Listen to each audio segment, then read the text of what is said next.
A wake-up call to every soul shackled in silence. Let's stop pretending. Marriage. It was never meant to be a masquerade. It's not a throne and a servant. It's not smoke and mirrors. It's supposed to be two souls, shoulder to shoulder, heart to heart, fighting the storms and dancing in the sunshine together. But when a narcissist steps into that sacred bond, the storm moves inside the house, and peace becomes a stranger. See, the narcissist doesn't seek a partner. That word threatens everything they stand on. They aren't in it for love, they're in it for worship, for reflection, for submission. The narcissist isn't chasing intimacy, they're hunting for an audience. And oh, it begins like a dream, doesn't it? Flowers, fireworks, the kind of affection that feels like it's stitched straight from a fairy tale. But that grand entrance, that's bait, because behind that dazzling spotlight is a hook, a plan, a performance. And once it's set, the game begins. Conversations become cross-examinations. Did you say that? You misunderstood. You're too sensitive. The narcissist rewrites reality with every word, turning truth into fog. What used to be clarity becomes confusion. What used to be joy becomes justification.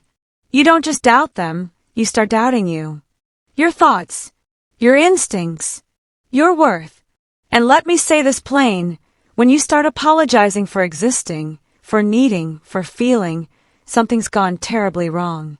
That ain't love. That's erasure dressed up in romantic ribbons. Behind closed doors, affection is a transaction. Kindness comes with a price tag. And silence. Oh, silence becomes a weapon, sharper than any knife. The narcissist doesn't need to scream. All they need is to withhold, to withdraw, to disappear into a wall of cold indifference. They smile in public and punish in private. And somehow, you're the one always reaching, always explaining, always shrinking to fit the small space they've allowed you. Because truth be told, the narcissist doesn't see another human across the table. They see a tool, a servant, a spotlight they expect to stay dim when they're not on stage. Love only shows up when control slips away.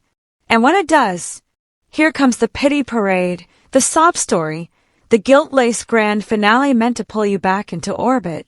But hear this loud and clear, no one, no soul walking this earth, was born to live in chains that look like promises. No one was crafted by the divine just to become a footnote in someone else's ego trip.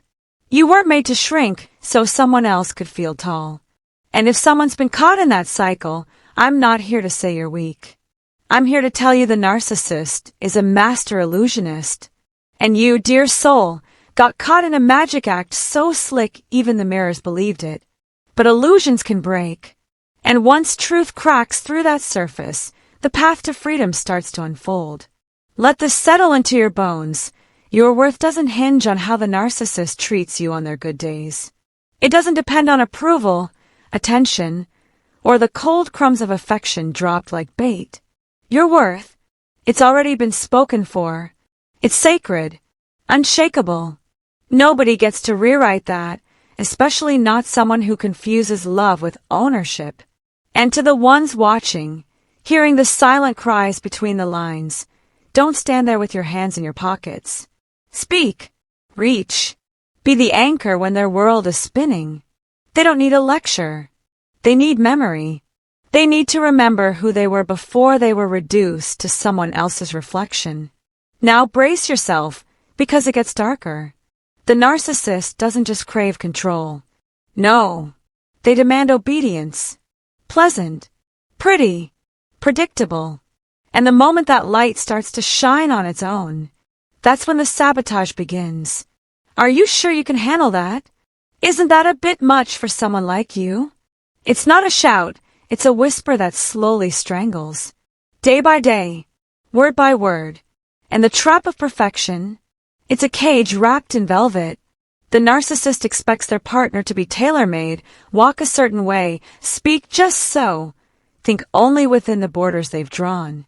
Step outside those lines. Suddenly, it's disrespect. It's rebellion. It's failure.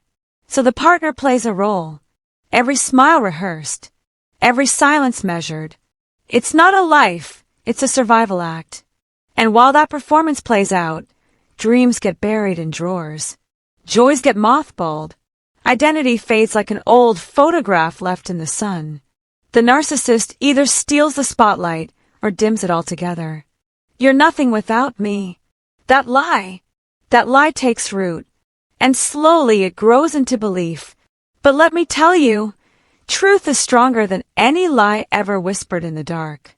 And healing, it starts when one light flickers back on. One truth, one step, one breath. That's how you come back. Now the narcissist, they don't stop at the home's threshold. No, they expand their kingdom. Friends, family, community, they either disappear or become threats. You spend more time with them than me. Why do you even need them when you have me? And just like that, the circle tightens. Connection fades, and the narcissist becomes the only voice echoing in the silence.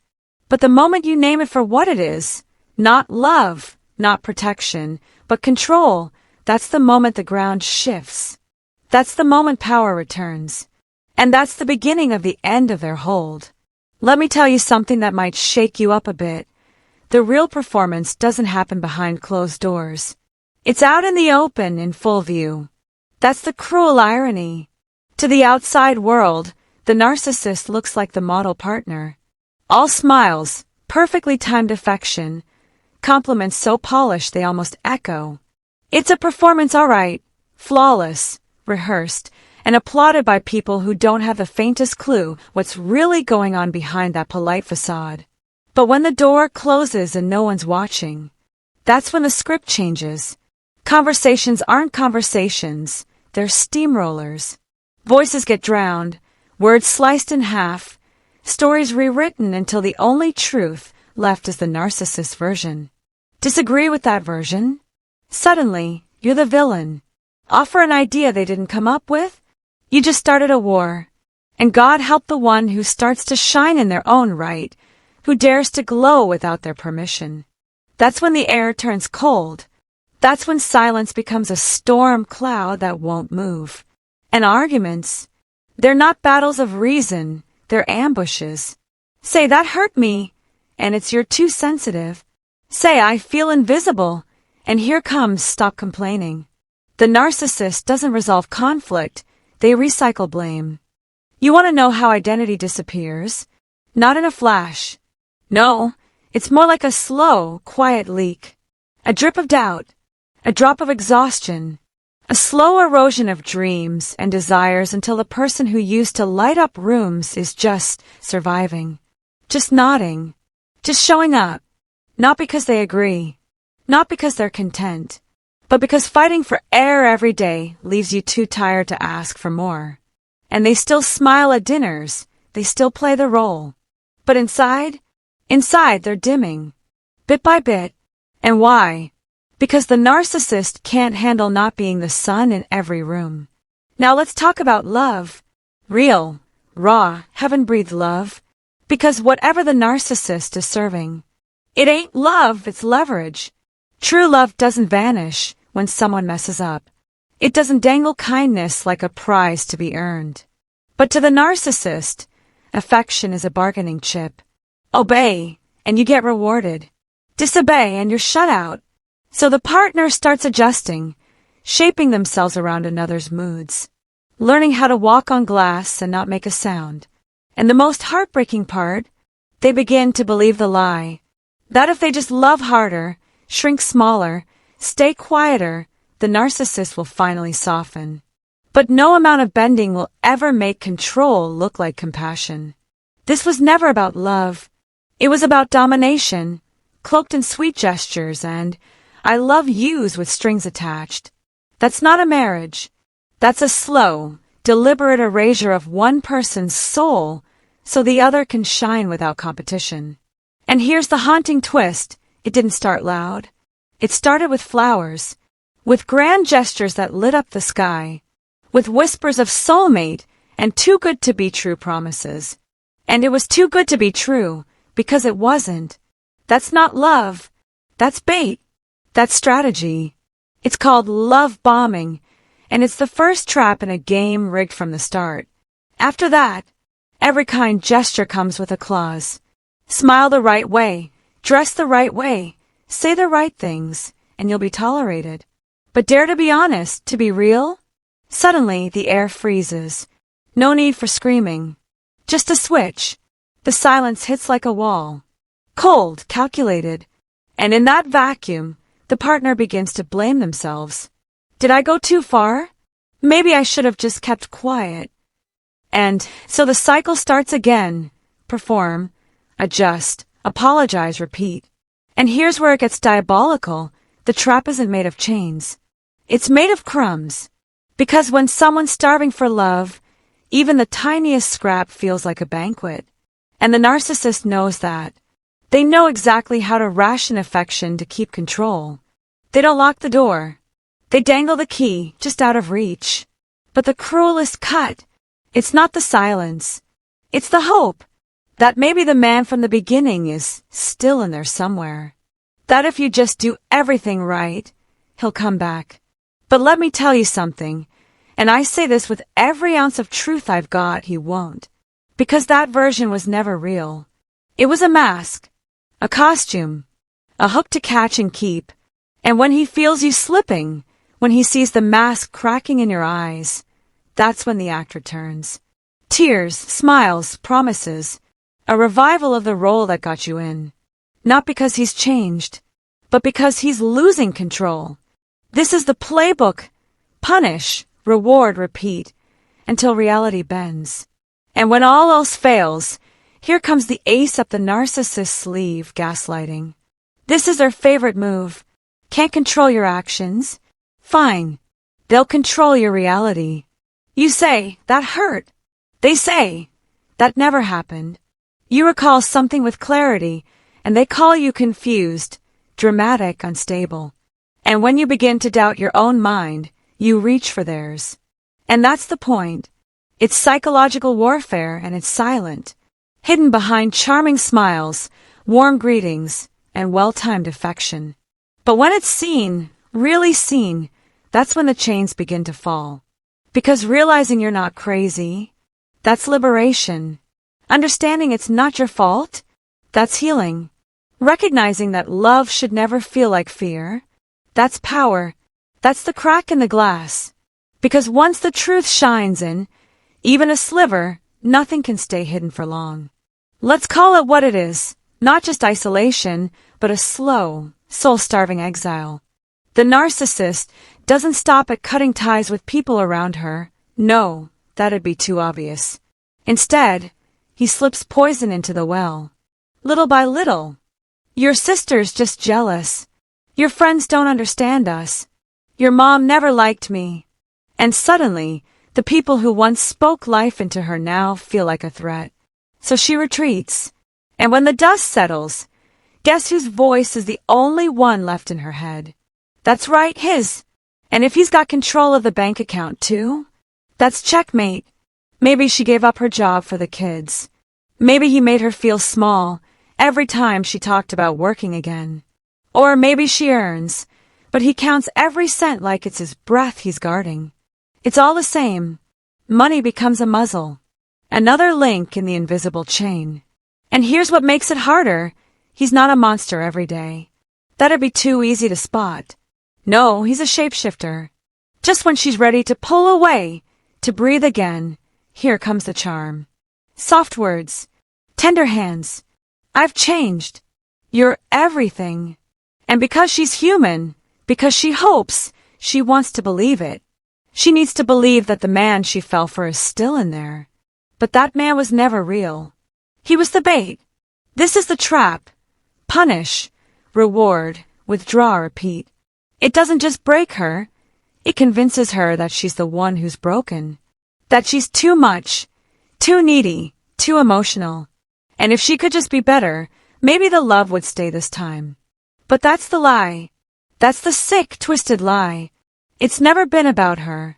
No matter how much she gives, it will never be enough for someone who's not looking for love, they're looking for power.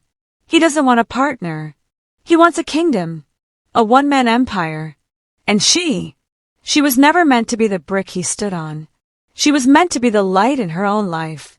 A queen, not a pawn, not a puppet.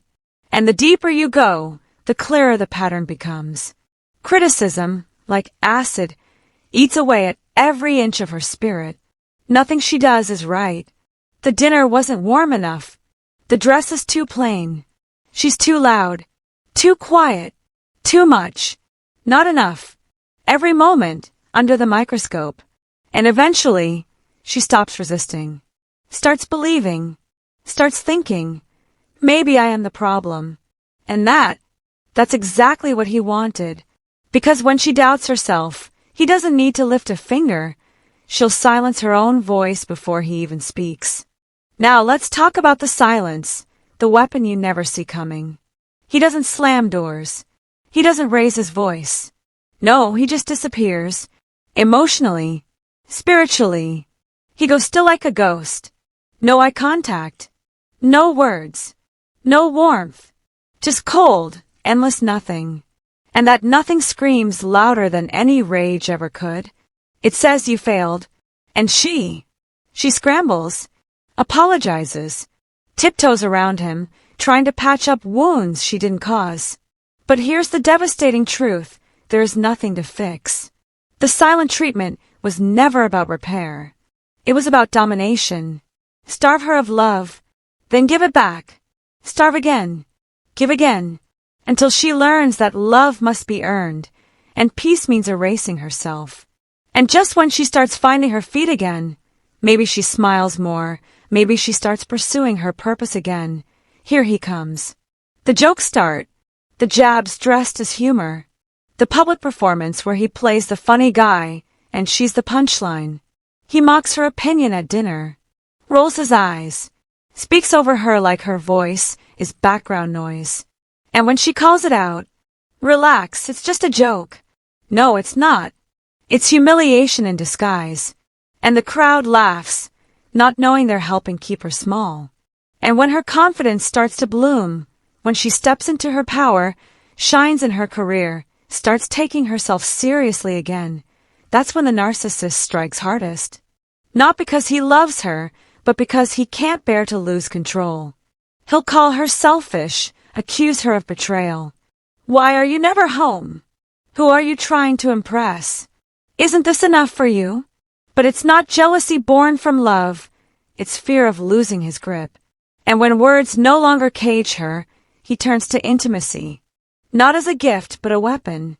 A currency. A tool. Affection is rationed. Touch is conditional. Love is a prize to be earned by compliance. She disagrees. It vanishes. She asserts herself. It freezes. And over time, she learns to contort her soul just to feel warmth again. Her voice, her needs, her dreams, they get locked in a drawer just to avoid the cold. But here's what's cruel. It never ends. She bends. She breaks. She folds herself into shapes no one should ever have to become. But the rules keep changing. The approval stays just out of reach. The goalposts move, and she runs in circles trying to catch something that doesn't even exist. This isn't a relationship. It's a sentence. A prison made of shifting shadows and vanishing walls. And someone needs to say it. This is not love. This is not partnership. This is not holy. This is not sacred. This is abuse with perfume sprayed on it. And no soul, no heart, no daughter of God should ever have to live wondering what version of their partner they'll wake up to. No one should give up laughter just to keep the peace in a war they never started. Real love, it doesn't silence you. It hears you. It honors you. Real love doesn't disappear when it's hard. It shows up. It fights with you, not against you. Real love never asks you to stop being you, to be worthy of staying. So if anyone out there has been taught that love must hurt, that suffering is proof of loyalty, let this be your line in the sand. That's not love. That's survival. And you were made for more. You deserve more. You are more. Let's get real for a moment. When someone's been living in a war zone dressed up like a relationship, where every day is a battle against criticism, silence, and control, it doesn't just scrape the surface. It sinks in. It seeps into the bones. And what the narcissist wants, it isn't love. It's ownership. Total, unchecked possession of someone else's spirit. So they don't just go after behavior, they go after the core. They chip away at confidence, whisper lies about worth, and they do it softly, subtly. Not with screaming, but with repetition. With that smug little shrug, that twisted smile, that tone that says, "You'd be nothing without me."